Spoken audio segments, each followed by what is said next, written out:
تو میں کبھی کبھی شاہ صاحب کی خدمت میں حاضر ہوتا تھا اور مطلب میں کہتا تھا شاہ صاحب میں نے غزل کہی ہے، تو شاہ صاحب کہتے تھے سناؤ بھائی. تو میں جب غزل سنایا کرتا تھا تو شاہ صاحب پھر غزل کا تجزیہ کیا کرتے تھے، اور حالانکہ میں محسوس کرتا تھا شاہ صاحب کہتے تھے بھائی دیکھ تو نے یہ جو شعر کہا ہے، جوش نے یوں کہا ہے، جگر نے یوں کہا ہے، فراق نے یوں کہا ہے، اور آخر میں یہ کہا کرتے تھے کہ لیکن بھائی یار تیری بات میری سمجھ میں زیادہ اچھی لگ رہی ہے.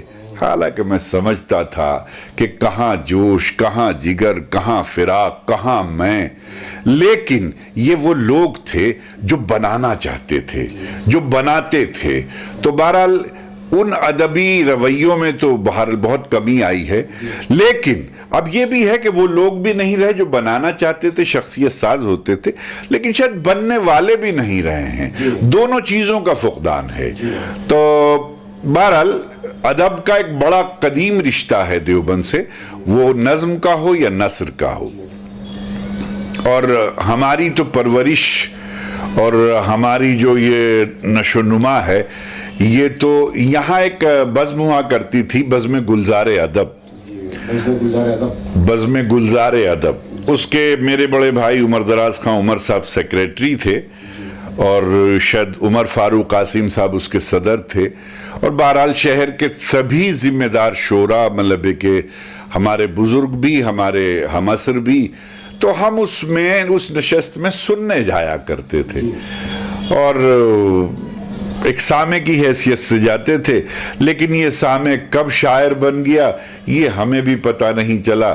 تو پھر اس کے بعد اللہ تعالیٰ نے، حالانکہ میں شاید اس زمانے میں 7ویں کلاس میں مجھے یاد پڑتا ہے میں تھا جب میں نے پہلا شعر مطلب کہنا شروع کیا، اور میرا پہلا شعر تھا کہ شبنم تو رو کے دے گئی اپنا ثبوت غم، شبنم تو رو کے دے گئی اپنا ثبوت غم، آنکھوں میں ہونا اشک تو بتلاؤ کیا کریں، آنکھوں میں ہونا اشک تو بتلاؤ کیا کریں. لیکن پرانی فضائیں اور آج کی فضاؤں میں فرق ضرور ہے، مگر اتنی بات ضرور ہے کہ یہ روایتیں زندہ رہنی چاہیے. پذیرائی جو ہے، حوصلہ افزائی جو ہے، شاید یہی چھوٹوں کو بڑا بناتی ہے.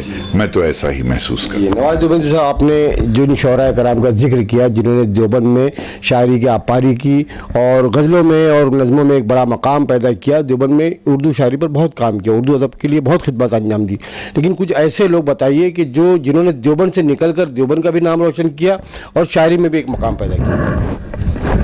اب بہرحال دیکھیے اس میں بھی بہت سارے نام آ سکتے ہیں. تاجدار تاج صاحب کا نام ہے، شمیم عثمانی صاحب کا نام ہے، اور افسانے میں انجم عثمانی صاحب کا نام ہے. شفاعت ترنم صاحب بھی دلی چلے گئے تھے، اور یہ چند نام میرے ذہن میں ہیں. تو بہرحال انہوں نے، تاجدار تاج صاحب نے مطلب علمی دنیا میں بھی اور فلمی دنیا میں بھی دونوں جگہ دیوبند کی نمائندگی کی اور بھرپور نمائندگی کی. شمیم عثمانی صاحب بھی بہت عمدہ اور مطلب غزل کے شاعر تھے، اور اللہ تعالیٰ نے انہیں فارسی پر بھی بڑا ملکہ دیا تھا، اور اکثر فارسی دستاویز کے تراجم اردو میں اور اردو سے فارسی میں کیا کرتے تھے. ان کا تعلق بھی دیوبند سے ہی تھا. اور بھی بہت سارے نام ہو سکتے ہیں. دارالعلوم کے حوالے سے تو بہت سارے نام ہیں جو دارالعلوم کے فضلاء ہیں، لیکن مقامی حضرات میں مجھے یہی کچھ نام ذہن میں ہیں. جیسے کہ آپ نے فلموں کی بات کی، مجھے ایسے یاد پڑتا ہے کہ کچھ فلموں میں آپ نے بھی گانے لکھے. دیکھیے اصل میں یہ ایک رجحان ہوتا ہے، ایک آدمی کا شوق اور ذوق ہوتا ہے.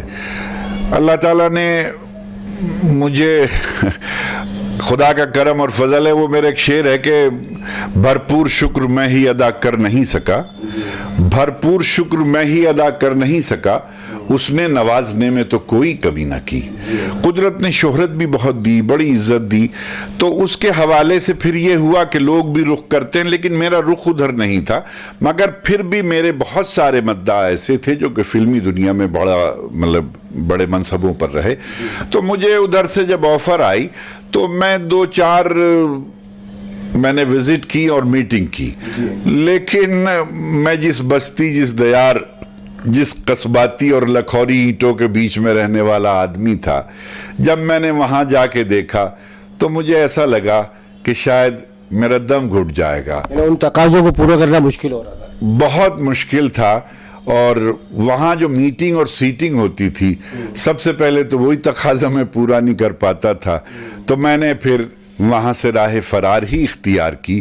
لیکن اس میں ایک نفع مجھے یہ رہا کہ مجھے ہندوستان کے سب سے بڑے غزل سنگر یعنی کہ غزل سمراٹ جگجیت سنگھ نے گانا شروع کیا، تو غزل کو بہرحال جگجیت سمجھتے بھی تھے اور جگجیت اندر سے غزل کو گاتے تھے۔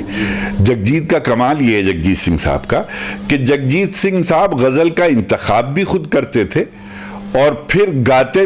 اور ایک اور بات ہے راشد صاحب کہ جگجیت سنگھ صاحب نے اردو غزل کو مشاعروں کے اسٹیج سے نکال کر کے یونیورسٹی پہنچایا، کالجز پہنچایا، لڑکے اور لڑکیوں کے ہاسٹل پہنچایا اور ریسٹوراں میں پہنچایا، 5 اسٹار کلچر دیا۔ تو اس سے مجھے اس فیلڈ میں بھی ایک بہت بڑا حلقہ ملا، چونکہ ہم جن مشاعروں میں جاتے تھے، جن کوی سمیلن میں جاتے تھے، وہاں کے سننے والے الگ ہوتے تھے، لیکن جگجیت سنگھ نے ہمیں ایک نیا اسٹیج اور ایک نیا طبقہ ہم سے متعارف کرایا۔ جیسے کہ فلموں کی بات ہو رہی ہے، میں یہ جاننا چاہتا ہوں کہ فلموں میں جو ادبی خدمات جو رہی ہے، فلموں میں ایک اردو کا بہت بڑا اہم رول رہا ہے، آج آپ کس نظر سے دیکھتے ہیں اردو کہاں ہے فلموں میں؟ دیکھیے، میرا خیال سے تو ایسا ہے جیسے تلاش کرنا پڑے گا۔ چند ناموں کو اگر آپ اس منظر نامے سے نکال دیں تو آج میرے خیال سے بہت کم لوگ ایسے بچیں گے۔ اور ہاں، یہ بات ضرور ہے کہ کچھ نئے لکھنے والے لڑکے ایسے ہیں کہ جو اردو بیک گراؤنڈ سے جا رہے ہیں، تو ان کے یہاں یہ امکانات ہیں، لیکن مجھے ایسا لگتا ہے کہ شاید جو لوگ پرکھنے والے ہیں، جو ریکگنائزڈ کرتے ہیں، جو مطلب ہے کہ گانے لکھواتے ہیں، ان کے یہاں شعوری طور پر وہ سطح نہیں ہے کہ وہ اردو غزل کی اس کھنک کو، اس چمک کو محسوس کر سکیں۔ سے پہلے ہوا کرتی تھی۔ جی ہاں، اس زمانے میں شاعری ہوتی تھی، اس زمانے میں ایک ایک مصرع دل میں، کلیجے میں اتر جاتا تھا تیر کی طرح۔ اور اس زمانے کی شاعری آج، حالانکہ 40-50 سال پہلے کے بھی گیت اگر آج آپ سنیں گے، وہ ایسا لگتا ہے جیسے آج کے ہی لیے ہے، لیکن اب تو یہ ہے کہ شاید نہ گیت لکھوانے والے ایسے رہے اور نہ گیت لکھنے والے رہے، اور جو لوگ ہیں بھی وہ میرے خیال سے سرنڈر کر چکے ہیں، وہ صرف اور صرف پروفیشنل ہو گئے ہیں، کمرشیل ہو گئے ہیں۔ پروڈیوسر جیسا کہتا ہے، ڈائریکٹر جیسا کہتا ہے، میوزک ڈائریکٹر جیسا کہتا ہے، اس کے اعتبار سے لفظیات مر رہی ہیں۔ مجھے حیرت ہوتی ہے کہ فلمی گانوں میں بعض اوقات تو ایسے الفاظ دیکھنے کو ملتے ہیں کہ شرمندگی ہوتی ہے اردو سے وابستگی پر۔ لیکن اتنا ضرور ہے کہ کچھ نئے لکھنے والوں میں کچھ نئے اچھے نام بھی ہیں، ان سے توقع کی جا سکتی ہے کہ وہ مستقبل میں، لیکن اتنی گزارش ضرور کروں گا فلم دیکھنے والوں سے، فلم بنانے والوں سے، کہ خدا را کہانی ہی سب کچھ نہیں ہوتی، کہانی کا پورا پس منظر کبھی کبھی تو غزل کے ایک مصرے میں اور ایک مصرے کے ایک لفظ میں نمایاں ہو جاتا ہے۔ چھوڑ دے ساری دنیا کسی کے لیے، یہ مناسب نہیں آدمی کے لیے۔ پیار سے بھی ضروری کئی کام ہیں، پیار سب کچھ نہیں زندگی کے لیے۔ تو بھی میرے مندر، تو بھی میری پوجا، پورا کانسیپٹ ہے۔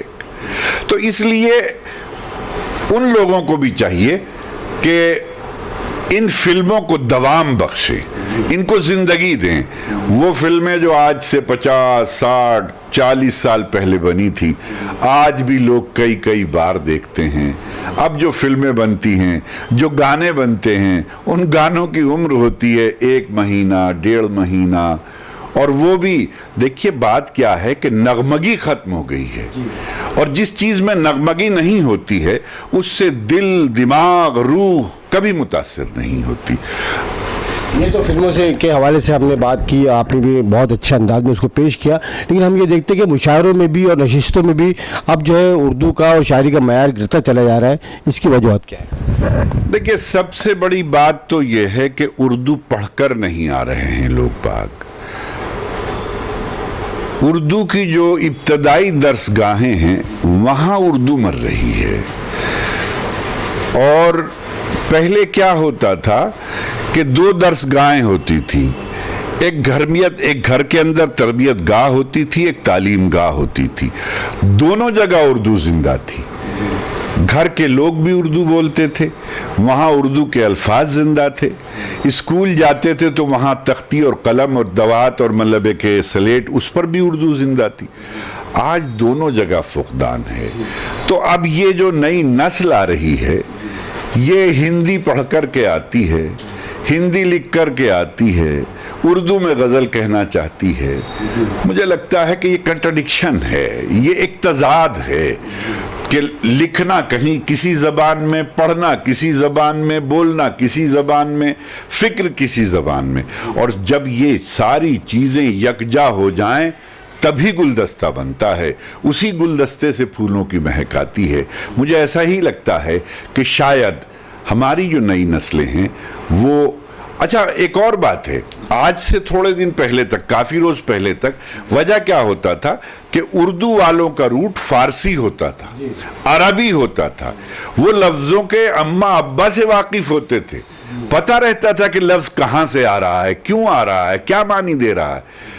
آج ایسا نہیں ہے، بلکہ اکثر و بیشتر نئی نسل کے جو بچے مشاعروں میں آتے ہیں ان کے ہاں ایسی فحش غلطیاں ہوتی ہیں، لیکن وہ یہ سمجھتے ہیں کہ بھئی اچھا وہ لکھ کے لاتے ہیں ہندی میں، انہیں وہ آداب پتہ نہیں ہوتے۔ تو اس لیے ضرورت اس بات کی ہے۔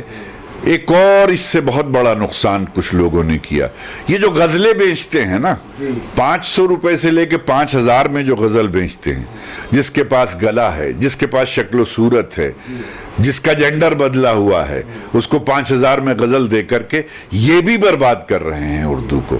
وجہ یہ ہے کہ غزل کس کی ہے، داد کون لے رہا ہے، غزل کس کی ہے، پیسے کون وصول کر رہا ہے۔ شاید اس رویے میں بھی تبدیلی آنی چاہیے، اور ہماری نئی نسلوں کو پڑھنا چاہیے۔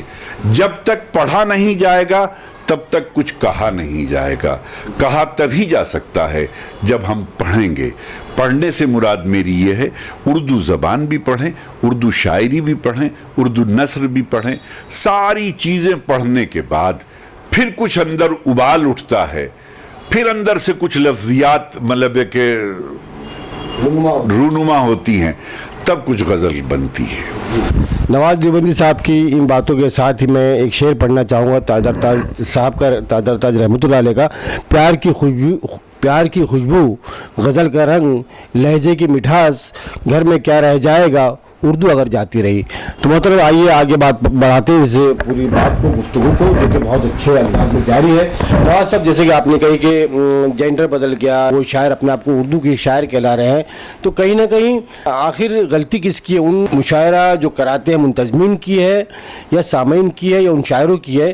کیونکہ جو پروسا جا رہا ہے، جو شاعری پروسی جا رہی ہے، وہی سامعین اس کو ہضم کر رہے ہیں، تو غلطیاں کس کی ہے؟ پروسنے والے کی غلطی ہے کہ کھانے والی غلطی ہے؟ دیکھیں، یہ جس طرف آپ نشاندہی کر رہے ہیں راشد صاحب، یہ مشترکہ جرم ہے، یہ کسی تنہا کا نہیں، بلکہ اس میں سب لوگ شریک ہیں۔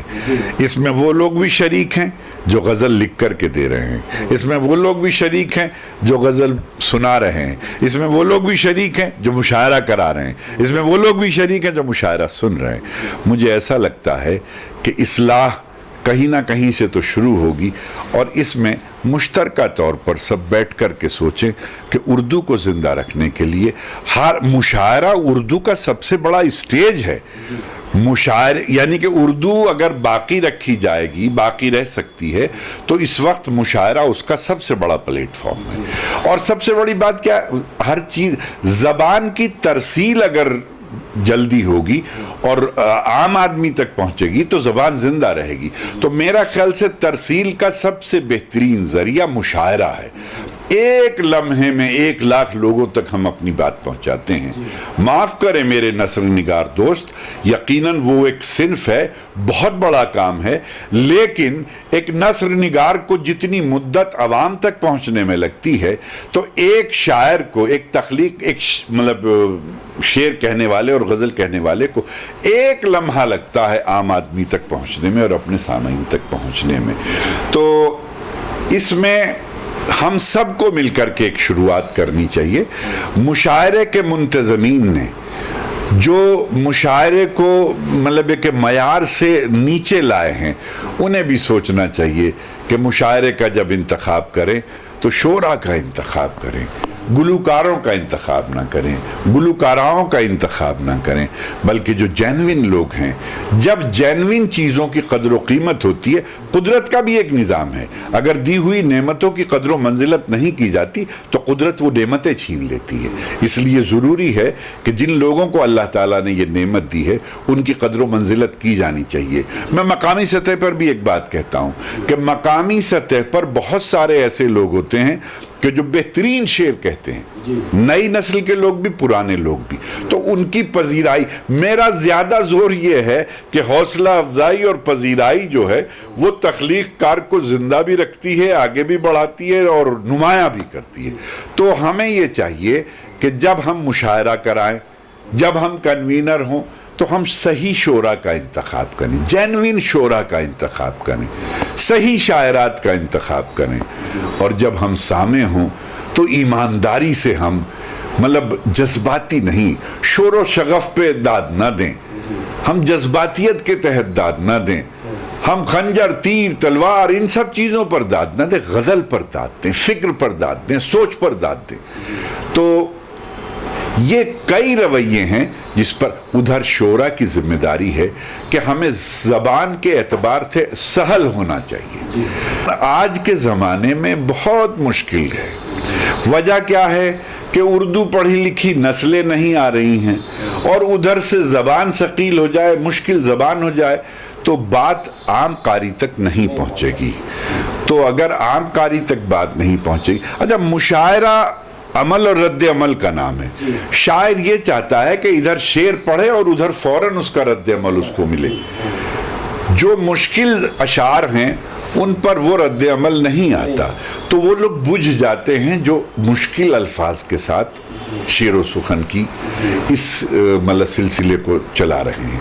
تو میرا کہنا یہ ہے کہ شاعروں کو بھی زبان کے اعتبار سے سہل پسندی کی طرف آنا چاہیے، لیکن اس کا مطلب یہ نہیں ہے کہ زبان مر جائے، لفظیات مر جائیں. لفظوں کو اس طرح برتنا چاہیے کہ لوگ محسوس کریں. کبھی کبھی لفظ ایسا ہوتا ہے راشد صاحب کہ لفظ بہت مشکل ہوتا ہے، لیکن اس کا جو در و بست ہوتا ہے، اس کے جو آگے پیچھے کی نشست اور برخاست ہوتی ہے، وہ پورا مفہوم ظاہر کرتی ہے اس کا کہ یہ لفظ جو مضبوط ہوتی ہے. جی ہاں، وہ لفظ بولتا ہے.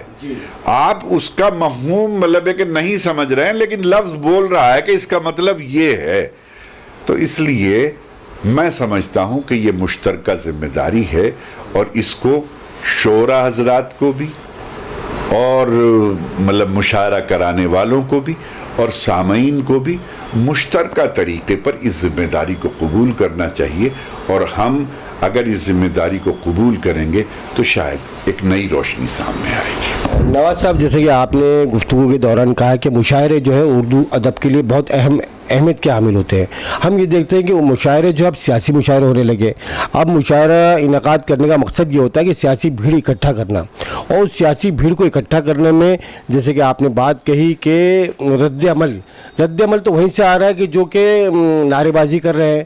ایک اچھا شاعر جو ہے وہاں پر اسٹیج پہ بیٹھا ہوا وہ زندہ اپنا انہیں شاعری بھی مر رہی ہے اور اس شاعر بھی مر جا رہا ہے. ہم نے یہ دیکھا ہے کیا جگہ ایسے شاعر کو جب آواز دی جاتی ہے جو کہ ملک کا بہت معتبر شاعر ہے، بہت بڑا نام ہے، لیکن لوگ ان کو نہیں سن کر، میں نام نہیں لینا چاہوں گا اس شاعر کا، اس شاعر کے لیے لوگ بے چین رہتے ہیں، آوازیں لگاتے ہیں کہ بھائی ان کو بلایا جائے. یہ سلسلہ کیسے ختم ہوگا؟ دیکھیے، پہلی بات تو یہ ہے کہ مشاعرہ یقیناً بہت بڑا ایک اسٹیج ہے اور بہت بڑا پلیٹ فارم ہے، لیکن تنہا مشاعرہ ہی ایسا نہیں ہے کہ جو سند دیتا ہو. تو اس لیے شعر کے لیے شعریت ہونا ضروری ہے، تو یہ ضرور ہے کہ میں یہ کہہ رہا ہوں کہ حوصلہ افزائی کا اور مطلب ہے کہ پذیرائی کا فقدان تو ہو سکتا ہے، لیکن شعر تو شعر ہوتا ہے۔ مشاعرے میں بات یہ ہے کہ لوگ سننا نہیں چاہ رہے ہیں شاعری کو، وہ تو نعرے بازی سننا چاہ رہے ہیں، بڑے بڑے انداز اور اس کے رنگ۔ یہ ہماری بدنصیبی ہے، یہ ہماری بدنصیبی ہے کہ ہم شعر کو نہ سن کے نعرے بازی کو سن رہے ہیں۔ نعرے بازی کی کوئی عمر نہیں ہے، آپ نام لیں یا نہ لیں، جتنے بھی ایسے لوگ ہیں ان کے کلام سے آپ مطلب 2-4 غزلیں تو بہت دور کی بات ہے، 2-4 شعر تو بہت دور کی بات ہے، 2-4 مصرے تو بہت دور کی بات ہے، ایک مصرع بھی نکال کر ایسا نہیں دکھا پائیں گے کہ جس کو دوام حاصل ہو، جس کو زندگی حاصل ہو، جس کو لوگ دہراتے ہوں، جس کو لوگ کوٹ کرتے ہوں۔ سب سے پہلی بات یہ کہ آپ نے کہا کہ مشاعرے سیاسی ہونے لگے، تو بات یہ ہے کہ جیسے ایک اسلامی اصول ہے کہ ہر عمل کا دار و مدار نیت پر ہے، مجھے ایسا لگتا ہے کہ نیت خراب ہوئی تو مشاعروں کے نتائج بھی خراب نکلے، اس لیے ہمیں نیت درست رکھنی چاہیے۔ مشاعرہ ادبی ہی ہونا چاہیے، یہ ادبی رویوں کے ساتھ ہونا چاہیے، سیاسی نہیں ہونا چاہیے۔ مشکل کیا ہوئی کہ مشاعرہ جب سے پروفیشنل ہونے لگا، کمرشل ہونے لگا، تو مشاعرے کو فیڈ بیک ملنے لگا سیاسی لوگوں سے۔ مشاعرہ مہنگا بھی بہت ہو گیا ہے، تو اب اس کے لیے پیسے چاہیے، پیسے کون دے گا؟ پیسے مطلب ہے کہ وہ لوگ دیتے ہیں جو سیاست سے جڑے ہوئے لوگ ہیں، تو وہ اپنے مقصد۔ لیکن اگر لوگ سیاسی مقصد بھی حاصل کرنا چاہیں تو میں سمجھتا ہوں کہ کوئی برائی نہیں ہے اگر ایک اچھی بات سے یہ پہلو بھی نکلتا ہو کہ سیاست کو بھی فروغ ہو اور ادب کو بھی فروغ ہو، لیکن ادب مر جائے سیاست زندہ رہے تو یہ رویہ مناسب نہیں ہے۔ مجھے ایسا لگتا ہے کہ ادب اور سیاست دونوں بھی ساتھ چلیں۔ کیا شعر و سخن سے تو ثقافت بھی زندہ رہے گی، ادب بھی زندہ رہے، سیاست بھی زندہ رہے، معاشرت بھی زندہ رہے، بہت ساری۔ ادب تو زندگی ہے۔ جن لوگوں کے یہاں ادب نہیں ہے، ایک زمانہ تھا کہ جب مشاعرہ ہوتا تھا تو شہر اور قصبات اور گاؤں کے لوگ اپنے بچوں کو یہ کہہ کر کے بھیجا کرتے تھے کہ جاؤ آج فلاں جگہ بغیر تختی اور سلیٹ اور بغیر کاپی کے ایک درسگاہ کھلی ہوئی ہے، پوری رات چلے گی، جاؤ زندگی کا کوئی سبق سیکھ کر کے آؤ۔ تو لوگ سبق سیکھنے جاتے تھے، زندگی کا سبق۔ لہذا وہ اسٹیج آج بھی ہے، خدا کرے کہ وہاں پھر وہی رونقیں لوٹیں کہ لوگ زندگی کا سبق سیکھنے کے لیے مشاعروں میں آیا کریں۔ مجھے ایک اور بات اچھی لگتی ہے، میں اپنے بارے میں تو کیا کہوں، لیکن اکثر لوگ جو شعر اپنی بیوی کے ساتھ بیٹھ کے نہ سنا جا سکتا ہو، جو شعر اپنی ماں کو نہ سنایا جا سکتا ہو، جو شعر اپنے باپ سے شیئر نہ کیا جا سکتا ہو، جو شعر اپنے بیٹے کو نہ سنایا جا سکتا ہو، وہ کیا شعر ہے؟ میں نہیں سمجھتا۔ لہذا ادبی رویے ایسے ہونے چاہیے کہ ہم ماں، بیٹے، باپ، بھائی، بیوی، بیٹی، بیٹا، پوتا، پوتی ایک ساتھ بیٹھ کر کے جس شاعری سے لطف اندوز ہوں، وہی شاعری زندہ شاعری ہے، وہی شاعری زندگی کی شاعری ہے۔ میں اسی کو زندگی کی شاعری سمجھتا ہوں۔ بھائی نواز، ہمارے سامعین بھی یہ جاننا چاہتے ہوں گے کہ جس طرح سے آج موجودہ حالات میں جو شاعری ہو رہی ہے، کیا وہ شاعری شباب اور میکدے سے نکل کر آج کے موجودہ حالات کے مطابق ہونی چاہیے؟ دیکھیے، پہلے تو ایک زمانہ تھا کہ بھئی غزل کا مطلب ہی اپنے محبوب سے باتیں کرنا تھا، لیکن میر، غالب، داغ سب کے یہاں وہ مسائل جو زندگی کے ہیں، وہ سیاسی ہوں، سماجی ہوں، وہ اس میں موجود ہیں۔ البتہ مطلب کبھی بھی کوئی مسئلہ گالی نہیں بنا۔ آج ایک بڑی خرابی یہ ہے کہ ہم جس کو ہم سیاسی شاعری کہتے ہیں، اس میں ہم مطلب یہ کہ کچھ ہمارا رویہ نامناسب سا ہوتا ہے۔ سیاسی نہ ہو کے انقلابی ہونا چاہیے۔ نہیں، سیاست میں کوئی برائی نہیں ہے، سیاست تو زندگی کا ایک حصہ ہے، لیکن یہ کہ جو بات ہم کہتے ہیں اس کو اگر ہم گالی بنا دیں، وہ میرا وہ ہے نا کہ دنیا یہ محبت کو محبت نہیں دیتی، انعام بڑی چیز ہے قیمت نہیں دیتی، دینے کو تو میں بھی اسے دے سکتا ہوں گالی، لیکن میری تہذیب اجازت نہیں دیتی. جس چیز کی تہذیب اجازت نہ دیتی وہ غزل تو تہذیبی رویوں کا نام ہے.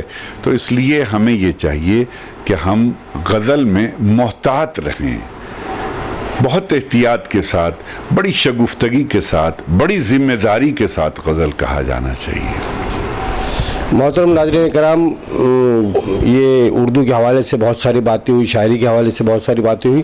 میں آپ کو بتانا چاہوں گا کہ نواز دیوبندی صاحب ماہر تعلیم بھی ہے اور ایک تعلیمی ادارہ بہت ہی زبردست انداز میں چلا رہے ہیں، بہت ہی معیاری تعلیمی ادارہ چلا رہے ہیں. آئیے ہم ان سے اس سلسلے میں بھی گفتگو کرتے ہیں کہ نواز دیوبندی صاحب، جیسے کہ ہم دیکھتے ہیں کہ تعلیمی معیار تو ہمارا جو ہے اس وقت اسکولیں تو ہم بنا رہے ہیں لیکن تعلیم کا معیار گھٹتا چلا جا رہا ہے. کیا دیکھیے، سب سے پہلی بات تو یہ ہے کہ جو گھر کی درسگاہ تھی وہ کمزور ہو گئی ہے. جب کسی چیز کی اساس یعنی کہ بنیاد کمزور ہوتی ہے اس پر تعمیر کمزور ہی ہوتی ہے. تو اس لیے تعلیمی معیار، اصل میں موجودہ زمانے میں تعلیم کا معیار ڈگری ہو گیا ہے، صلاحیت اور لیاقت نہیں ہے. تو بنیادی چیز یہ ہو گئی ہے کہ تمام پڑھنے والے بچوں کو یہ احساس ہو گیا کہ ہمیں یہ ڈگری مل جائے گی تو ہم پڑھے لکھے ہو جائیں گے. پہلے یہ نہیں تھا. پہلے لیاقت اور صلاحیت، بہت سارے لوگ ایسے ہیں کہ جو ادب میں، سماج میں، معاشرے میں، حکومتوں میں بڑے منصبوں پر رہے اور وہ بہت زیادہ تعلیم یافتہ ڈگری کے اعتبار سے نہیں تھے لیکن صاحبان علم تھے. تو مجھے ایسا لگتا ہے کہ تعلیمی معیار کو بلند کرنے کے لیے ہمیں بہت سنجیدہ ہونا پڑے گا اور سب سے زیادہ ضروری ہے اپنی ابتدائی درسگاہوں اور اپنے اسکولوں کو مضبوط کرنا. وہاں کے نظام کو، وہاں کے نصاب کو، وہاں کے سسٹم کو جتنا اچھا ہم بنا لیں گے اتنے اچھے نتائج برآمد ہوں گے. لڑکیوں کی تعلیم پہ آپ کیا کہنا چاہیں گے؟ جو ہماری مسلم لڑکیاں، خواتین ہیں، ان کی تعلیم پر آپ کیا کہنا چاہیں گے؟ دیکھیے، تعلیم تو مرد اور عورت سب کے لیے ضروری ہے اور اللہ تعالیٰ نے بھی اقرا کہا، یہ نہیں کہا کہ بھئی مردوں کو مخاطب کیا ہو، عورتوں کو مخاطب کیا ہو. لیکن زمانے اور وقت کے تقاضوں کے اعتبار سے ضرورتیں بدلتی رہتی ہیں. تو میں مردوں کی تعلیم کی افادیت سے انکار نہیں کرتا لیکن میرا فوکس جو ہے وہ تعلیم نسواں پر ہے، گرلس ایجوکیشن پر ہے اور میرا سارا کام اپنی بیٹیوں کی تعلیم پر ہی ہے. جیسا کہ آپ نے کہا، دیوبند میں بھی یہاں کئی ادارے ہیں ماشاءاللہ، اور اس کے علاوہ بھی ماشاءاللہ درجنوں ادارے ہیں جو میں نے بنائے ہیں یا جس کی میں سرپرستی کرتا ہوں، نگرانی کرتا ہوں. میں نے سارے ادارے بیٹیوں کے بنائے ہیں.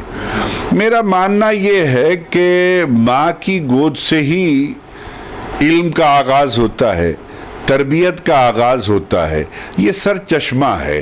تو میں معاشرے میں ایک بہترین ماں بنانا چاہتا ہوں، بہترین بیٹی بنانا چاہتا ہوں.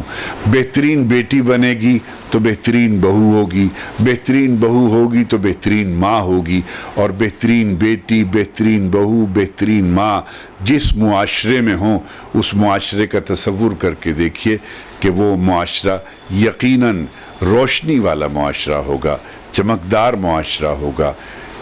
اور اگر ماں پڑھی لکھی ہے تو اولاد خود بخود پڑھی لکھی پیدا ہوگی. تو میں نے جو بھی کچھ کام کیا ہے وہ تعلیم نسواں پر کام کیا، لڑکیوں کی ایجوکیشن پر کام کیا. ہم یہاں بھی جو نواز گرلز پبلک، ہمارے بہت سارے ادارے ہیں، CBSE بورڈ کے بھی ہیں، UP بورڈ کے بھی ہیں اور بیسک اسکول بھی ہیں، انٹر کالج بھی ہیں، ڈگری کالج بھی ہیں. لیکن میرا زیادہ فوکس بنیادی تعلیم پر ہے، چونکہ مجھے ایسا لگتا ہے کہ اگر کسی مکان کا اچھا نقشہ بن جائے تو یقیناً مکان اچھا، شاندار اور پائیدار بنتا ہے. اس لیے اگر تعلیمی زندگی کا نقشہ بہت اچھا بن جائے تو ہمارے بچے آگے ترقی کر سکتے ہیں. اور میں ایک بات اور کہنا چاہتا ہوں، معاشرے میں ایک بات ہمارے ہاں خاص طور سے ہمارے طبقے میں شکایت کا بڑا رواج ہے. شکایت ہمیشہ کمزور لوگ کرتے ہیں، شکایت ہمیشہ کاہل لوگ کرتے ہیں. یہ دنیا عمل کی دنیا ہے، یہ دنیا ایکٹ کی دنیا ہے. آپ کر کے اور ثابت کر کے دکھائیے. ہندوستان ہمارا ایک ایسا ملک ہے جہاں پاسبلٹیز بہت زیادہ ہیں، امکانات بہت زیادہ ہیں، شرط کیا ہے کہ آپ اس صلاحیت پر کھرے اترتے ہوں۔ نظر انداز ایک جگہ، دو جگہ، چار جگہ کیا جا سکتا ہے، لیکن ایسا نہیں ہے کہ تواتر کے ساتھ کسی کو انکار کر دیا جائے۔ بات کیا ہے کہ ریس کا گھوڑا وہی جیت سکتا ہے جس کے پیروں میں دم ہوتا ہے۔ تو اگر آپ قوم کا ریس کا گھوڑا بننا چاہتے ہیں تو آپ کو اپنی صلاحیتوں کو اجاگر کرنا پڑے گا۔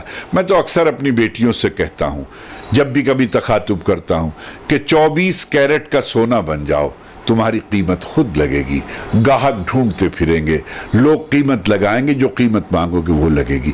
لہذا ہماری بیٹیوں کو چاہیے کہ ہماری بیٹیاں سنجیدگی کے ساتھ، بڑی محنت کے ساتھ، حالانکہ بیٹوں سے زیادہ بیٹیاں سنجیدگی کا مظاہرہ کر رہی ہیں۔ جب ہر سال CBSE بورڈ کا یا UP بورڈ کا یا کسی بھی بورڈ کا رزلٹ آتا ہے تو پتہ چلتا ہے کہ ہماری بیٹیاں بازی مار چکی ہیں، ہر بار لڑکوں کو پچھاڑتی ہیں، بیٹیاں آگے بڑھتی ہیں۔ تو میں سمجھتا ہوں کہ معاشرے کے سنجیدہ لوگوں کی بھی ذمہ داری ہے کہ وہ بیٹیوں کی تعلیم پر زیادہ توجہ دیں، اس سے شاید بیٹوں کی تعلیم کا مسئلہ بھی حل ہوگا۔ اور میں تو ایک بہت دن سے کہتا چلا آ رہا ہوں، جب سے شروع سے میں نے لڑکیوں کی تعلیم پہ، کہ آپ صرف بیٹے کو ہی نہیں، اپنی بیٹی کو بھی ضرور پڑھائیے، اپنی بیٹی کو بھی ضرور پڑھائیے۔ نواز دیوبندی صاحب، جس طرح سے تعلیم کی جب بات آ رہی ہے تو IPS IAS سسٹم میں بہت زیادہ ہمیں جانے کی ضرورت ہے آج ملک کے سسٹم میں۔ تو ہمارے جو مدارس ہیں یا تعلیمی ادارے ہیں، اس جانب جتنی توجہ دینی چاہیے تو وہ نہیں دے رہے ہیں۔ آپ کو کیا لگتا ہے، کہاں کمی آ رہی ہے؟ دیکھیں، بنیادی بات تو میں نے آپ سے کہا تھا کہ سب سے پہلی بات یہ کہ ہماری بیسک ایجوکیشن جو ہے وہ مضبوط نہیں ہے۔ جب آدمی بنیادی طور پر مضبوط ہوتا ہے، کمپٹیٹیو ایگزام کے جو حوصلہ چاہیے، جو کانفیڈنس چاہیے، جو کانفیڈنس لیول ہونا چاہیے، وہ ان بچوں کے پاس نہیں ہے جو بہت معمولی سی تعلیم حاصل کر کے آگے بڑھتے ہیں۔ لہذا اگر اپنے بچوں کو کمپٹیٹیو ایگزام کی تیاری کرانا ہے تو آپ کو اپنے بہت اچھے اسکول بنانے ہوں گے، اپنے بچوں کو بہت اچھے اسکولوں میں بھیجنا ہوگا، اور اس کے لیے اگر ہماری بیسک ایجوکیشن اچھی ہو جائے گی تو آگے کے سارے مسائل حل ہو جائیں گے۔ میں نے تو جب میں اتر پردیش اردو اکیڈمی کا چیئرمین تھا تو میں نے اردو IAS اسٹڈی سینٹر بنایا تھا لکھنؤ میں، جہاں تعلیم مفت ہے، کوچنگ مفت ہے، ہاسٹل مفت ہے، کھانا مفت ہے، ایک لیپ ٹاپ ٹریننگ کے درمیان مفت ہے۔ مقصد یہ تھا کہ شرط تھی وہ لوگ جن کے پاس جذبہ ہو، حوصلہ ہو، ہمت ہو، ارادہ ہو، ان کی ضرورت تھی، وہ آئیں اور آگے بڑھیں۔ بہرحال اس سمت میں کم کام ہو رہا ہے، لیکن کام ہو رہا ہے۔ ہمدرد کوچنگ سینٹر ایک بڑا سینٹر ہے، ہمارا اردو IAS اسٹڈی سینٹر ہے، جامعہ میں سینٹر ہے، ممبئی میں حج کمیٹی والوں نے یہ سینٹر بنا رکھا ہے، اور بہت ساری جگہوں پر سینٹر ہیں۔ اور میں ماشاءاللہ مظفر نگر میں میرا ڈگری کالج، انٹر کالج ہے، وہاں بھی میں اب IAS اسٹڈی سینٹر بنا رہا ہوں۔ یہ الگ بات ہے کہ وہ صرف لڑکیوں کے لیے ہے۔ تو بچوں کو، اور جو قوم کمپٹیٹیو ہو جاتی ہے، مقابلہ جاتی امتحانات کی طرف متوجہ ہو جاتی ہے، وہ ہو سکتا ہے کہ آسمان کو نہ چھوئے کوئی آدمی، لیکن 7ویں آسمان کو نہ چھوئے، چھٹے پہ تو جائے گا، چھٹے پہ نہیں جائے گا، پہلے پہ تو جائے گا۔ تو میں ایسا محسوس کرتا ہوں کہ بنیادی ضرورت ہے کمپٹیٹیو مینٹلٹی کی، یعنی کہ یہ ذہن بننا چاہیے کہ ہمیں مقابلہ جاتی امتحان میں بیٹھ کے آگے بڑھنا ہے۔ سفارش کی زندگی بڑی ناپائیدار ہوتی ہے، بیساکھیوں سے چلنے والے لوگ کبھی دوڑ میں نمبر نہیں لا پاتے۔ اگر آپ کو اس دوڑ میں آگے بڑھنا ہے تو اپنی بیساکھیوں کو توڑیے اور اپنے پیروں کو مضبوط کیجیے۔ بہت سارے ایسے ادارے ہیں جو بہت لوگوں کی تیاری میں مددگار ثابت ہو رہے ہیں۔ ابھی جو ہمدرد کوچنگ سینٹر ہے، پہلی بار اس پورے علاقے میں میرا اسکول نواز گرلز پبلک اسکول، اس کا انٹرنس کا سینٹر بنا ہے۔ تو مقصد یہی ہے کہ ضرورت اس میں ایک بات اور ہے کہ جو ہمارا پڑھا لکھا طبقہ ہے، اس کی ذمہ داری ہے کہ وہ ہماری نئی نسلوں کو موٹیویٹ کرے، متحرک بنائے، ان کی ذہن سازی کرے۔ بچوں کے اندر اسپارک ہے. بہت سارے بچے ابھی مطلب کئی بچے میرے جو اردو آئی ایس مطلب اسٹڈی سینٹر سے آئے ہیں, پی سی ایس میں 3 بچے پچھلی بار آئے ہیں. تو بلکہ مجھے ایسا لگتا ہے کہ قصباتی زندگی اور دیہات میں رہنے والے بچے اور بچیاں جو ہیں وہ زیادہ ذہین ہیں بنسبت ان کی جو شہروں میں رہ رہے ہیں. لیکن ان بچوں کے یہاں نہ وہ مواقع ہیں, نہ ان کو وہ تعلیم دی جا رہی ہے, نہ ان کو وہ سمجھایا جا رہا ہے, نہ ان کی کوچنگ ہو رہی ہے. تو میں نے یہ کوشش کی ہے کہ ان کی کوچنگ کے لیے میں نے مظفر نگر میں جیسے نیٹ ہے, ایم بی بی ایس میں اگر کسی کو ایڈمیشن لینا ہے اس کی کوچنگ کا انتظام کیا ہے, آئی ایس میں کسی کو بیٹھنا ہے, آئی پی ایس میں بیٹھنا ہے, پی سی ایس کرنا ہے تو اس کا انتظام کیا ہے.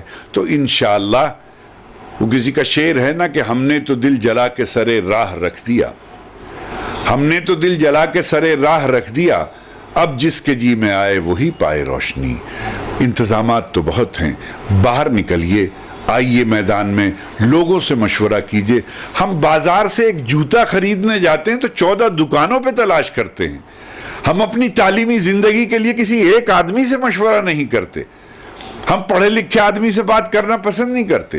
ہماری اخلاقی ذمہ داری ہے کہ جس وقت ہم پہلے اسکول میں داخلے کے لیے جائیں تو ہمارے ابا کی ذمہ داری ہے, ہمارے بھائی کی ذمہ داری ہے کسی پڑھے لکھے آدمی سے مشورہ کرے کہ کون سے اسکول میں داخل کراؤں, کون سی مطلب کہ علاقے میں داخل کراؤں, کون سے نصاب میں داخل کراؤں.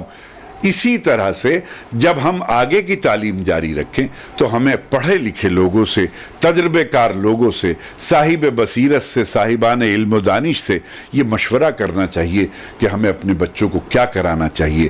اور میں ایسا سمجھتا ہوں سماج میں ایسے مخلص لوگ آج بھی موجود ہیں. وہ اداروں کی شکل میں بھی ہو سکتے ہیں, افراد کی شکل میں بھی ہو سکتے ہیں.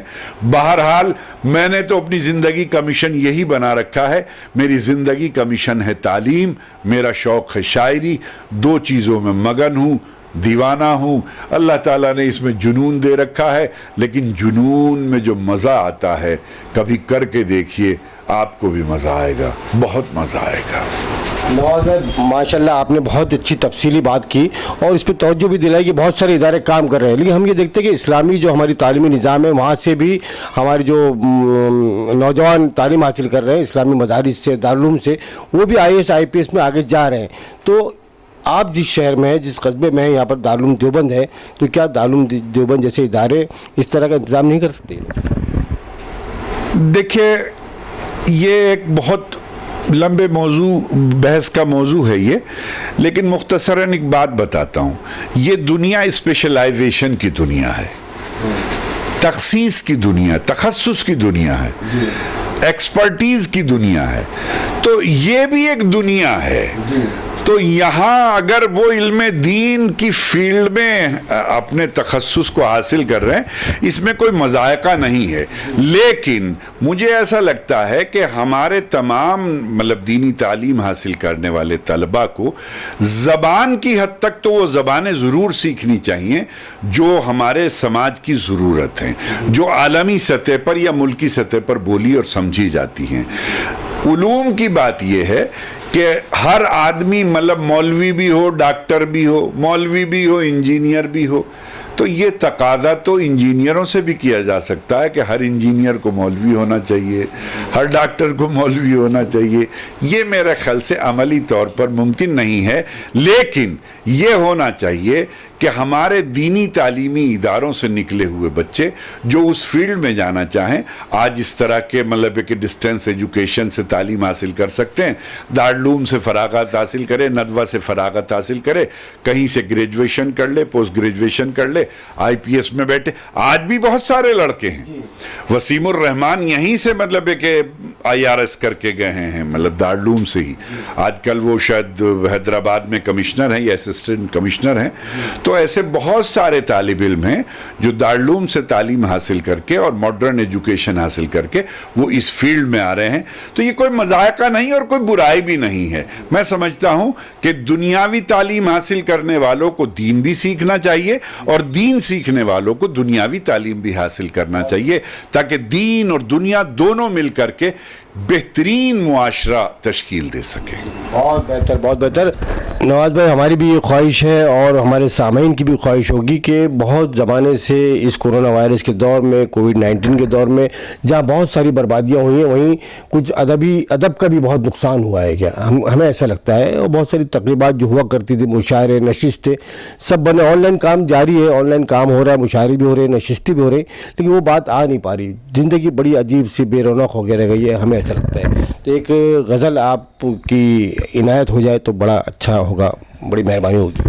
بہرحال دیکھیے، اس کرائسس کے موقع پر تو یہ رہا کہ زندگی بے کیف ہو گئی ہے اور ہر طرف، چاروں طرف مایوسی ہی مایوسی ہے. لیکن زندگی یہیں سے نکلے گی. حوصلے کی ضرورت ہے، ایک نئی جہد کی ضرورت ہے. یہ ضرور ہے کہ پوری دنیا بدل گئی ہے، مگر مجھے ایسا لگتا ہے راشد صاحب، پوری دنیا بدلی ہے، انسان نہیں بدلا ہے. مکاری نہیں بدلی ہے، جھوٹ نہیں بدلا ہے، غیبت نہیں بدلی ہے، کینہ نہیں بدلی ہے. تو بدلنا ان سب چیزوں کو چاہیے تھا، لیکن یہ سب کچھ نہیں بدلا. بدلا تو مشاعرہ بدلا کہ مشاعرہ ختم ہو گیا. اور ہماری زندگی کے ساتھ تو چونکہ 40-42 سال اس سے وابستگی ہو گئی ہے، تو اب تو ایسا لگتا ہے کہ جیسے مطلب ناشتے کی ضرورت ہوتی ہے، کھانے کی ضرورت ہوتی ہے، تو ایسی ہی ضرورت محسوس ہوتی ہے. ایک دن وہ میری اہلیہ کہہ تو رہی تھی بچوں سے کہ بھائی تمہارے اب بھی بہت اداس ہو رہے ہیں، ذرا ایسا کر لو، کلیپنگ کر لو. تو چونکہ یہ عادت ہے، بھائی لوگ داد دیتے ہیں، تو ہے تو یہی بات. لیکن بہرحال غزل سنانے کے مواقع تو کم ملے، لیکن غزل کہنے کے بہت مواقع ملے. گھر پہ رہے تو اس کے علاوہ اور کیا کر سکتے ہیں. آن لائن بھی مشاعرے ہوئے، لیکن جو رد عمل سامنے سے آتا تھا، جو شاعر کو مزہ آتا تھا کہنے میں، پڑھنے میں، اور وہاں سے جو داد حاصل ہوتی تھی، تالیاں بجتی تھی، وہ مزہ نہیں آ رہا. اس کی کمی محسوس ہو رہی تھی. جو آن لائن مشاعرے ہوئے اس میں بڑی بے کیفی رہتی ہے، چونکہ کوئی نہ ری ایکشن ہے نہ ایکشن ہے، تو کوئی بات نہیں ہو پاتی. مشاعرے میں ایک توانائی ہوتی ہے، ایک زندگی ہوتی ہے. ہم کسی سے کچھ گفتگو کرتے ہیں تو وہ ہمارے سے کچھ اس کا مطلب ادھر سے جواب آتا ہے، کوئی شگفتگی ہوتی ہے، فرمائشیں ہوتی ہیں، تو وہ ایک نئی طرح کی بات ہوتی ہے. بلکہ میں نے جب ایک آدھ مشاعرہ کیا مطلب آن لائن، تو مجھے لگا، جب میں نے اسکرین پہ دیکھا، مجھے لگا کہ میں تو ہوں ہی نہیں اس میں. تو جو میں اسٹیج پر ہوتا ہوں وہ میں اسکرین پر نہیں تھا. وجہ کیا تھی کہ سامنے لوگ نہیں تھے. تو اس لیے بہرحال آج وہ اسٹیج کا نظارہ انشاءاللہ ہو جائے گا. وہ بات آئے گی انشاءاللہ. چلیے خیر، میں ایک غزل کے چند شعر سناتا ہوں. جی ارشاد. کہ یہ کیسا غم ہے، یہ کیسا غم ہے خوشی بے شمار ہوتے ہوئے. یہ کیسا غم ہے خوشی بے شمار ہوتے ہوئے. قرار کیوں نہیں مجھ کو قرار ہوتے ہوئے. قرار کیوں نہیں مجھ کو قرار ہوتے ہوئے. اور سامعین حضرات، قارئین حضرات، ملاحظہ فرمائیں، شعر کے قرار کیوں نہیں مجھ کو قرار ہوتے ہوئے. شعر کہتا ہوں کہ وہ میرے بھیجے ہوئے پھول، وہ میرے بھیجے ہوئے پھول اس کے جوڑے میں. وہ میرے بھیجے ہوئے پھول اس کے جوڑے میں خود کو دیکھ رہا تھا بہار ہوتے ہوئے. وہ میرے بھیجے ہوئے پھول اس کے جوڑے میں خود کو دیکھ رہا تھا بہار ہوتے ہوئے. میں خود کو دیکھ رہا تھا بہار ہوتے ہوئے. اور یہ شعر بھی ملاحظہ فرمائیں کہ میرے بغیر کبھی گن کے دیکھ لے خود کو. میرے بغیر کبھی گن کے دیکھ لے خود کو. تو کم پڑے گا بہت بے شمار ہوتے ہوئے. میرے بغیر کبھی گن کے دیکھ لے خود کو. تو کم پڑے گا بہت بے شمار ہوتے ہوئے. اور ذرا سا غور کیا تھا خود اپنی سانسوں پر. ذرا سا غور کیا تھا خود اپنی سانسوں پر. کچھ اختیار نہیں اختیار ہوتے ہوئے. کچھ اختیار نہیں اختیار ہوتے ہوئے. اور تمہاری جیت میں شامل ہوں میں برابر کا. تمہاری جیت میں شامل ہوں برابر کا. تمہاری جیت میں شامل ہوں میں برابر کا. میں خوش ہوا تھا بہت اپنی ہار ہوتے ہوئے. میں خوش ہوا تھا بہت اپنی ہار ہوتے ہوئے. میں خوش ہوا تھا بہت اپنی ہار ہوتے ہوئے. اور یہ شعر بھی ملاحظہ فرمائے کہ میں خوش ہوا تھا بہت اپنی ہار ہوتے ہوئے کہ وہ میرے سامنے بیٹھا تھا روٹ کر مجھ سے. وہ میرے سامنے بیٹھا تھا روٹ کر مجھ سے. یہ لگ رہا تھا خزاں ہے بہار ہوتے ہوئے. یہ لگ رہا تھا خزاں ہے بہار ہوتے ہوئے.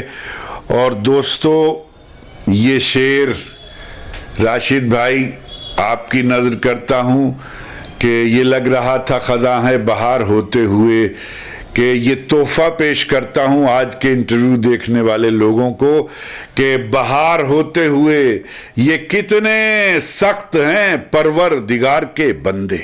کیا بات ہے, سبحان اللہ. یہ کتنے, اب لفظ سے مزہ لیجئے گا کہ یہ کتنے سخت ہیں پروردگار کے بندے, وہ کتنا نرم ہے پروردگار ہوتے ہوئے. سبحان اللہ, سبحان اللہ, ماشاءاللہ. یہ کتنے سخت ہیں پروردگار کے بندے, وہ کتنا نرم ہے پروردگار ہوتے ہوئے.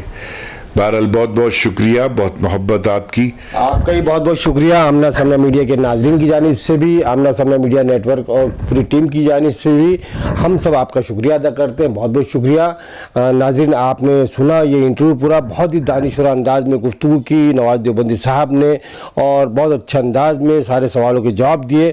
ناظرین آپ کا بھی شکریہ, بہت بہت شکریہ. جے ہند, اللہ حافظ, دھنیہ واد.